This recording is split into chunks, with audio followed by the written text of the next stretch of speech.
Okay, tell me in a simple manner, if I want to start a business, so what is the process of starting a franchise like Boomerang? Um, like, do you want to know how to approach them or like? Everything நீங்கள் ஒரு ஷார்ட்டாக சொல்ல முடிஞ்சால் சொல்லுங்கள். நம்ம first இப்போ நான் start பண்ணணும், ஃபஸ்ட்டு ஸ்டெப்பு நான் என்ன பண்ணணும், அவங்கள எப்படி அப்ரோச் பண்ணணும், நான் ஒரு பிராண்டை ஃபைனலைஸ் பண்ணுறேன், அவங்கள எப்படி நான் அப்ரோச் பண்ணணும்?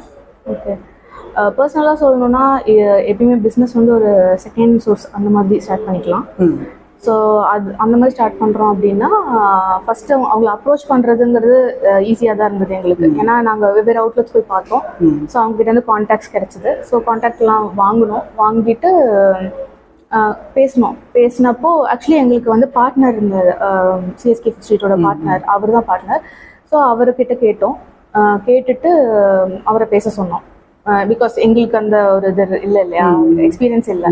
ஸோ அவரை அப்ரோச் பண்ண சொன்னோம். அப்புறம் போய் பேசணும். அவங்களும் ஓகேன்னு சொன்னாங்க. Like from Boomerang side also they're very supportive.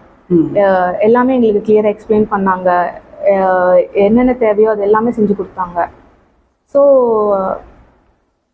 அதுதான் இப்போ ப்ராசஸ்ன்னு பார்த்தீங்கன்னா நம்ம அவங்களை அப்ரோச் பண்ணணும், அவங்க அக்செப்ட் பண்ணணும். ஸோ லீகல் திங்ஸ் எல்லாம் இருக்குது. ஸோ அது அந்த இதெல்லாம் இருக்குது. அதுக்கப்புறம் எக்யூப்மெண்ட்ஸ் அது எல்லாமே அவங்களுக்கு அவங்க பாயிண்டர்ஸ் கொடுத்துட்டாங்க. லைக் இங்கே கிடைக்கும், அது இங்கே கிடைக்கும், அது அப்படின்ற மாதிரி பாயிண்டர்ஸ் கொடுத்துட்டாங்க. ஸோ நாங்களே பேசி அதை வாங்கிட்டோம். பார்த்தீங்கன்னா மற்றபடி எக்யூப்மெண்ட்ஸ் வாங்குறது அதெல்லாம் தான் நம்மளுக்கு வேணும். மற்றபடி ப்ராடக்ட்ஸ் எல்லாமே பூமராங் சைட்லேருந்து நம்மளுக்கு கொடுத்துருவாங்க.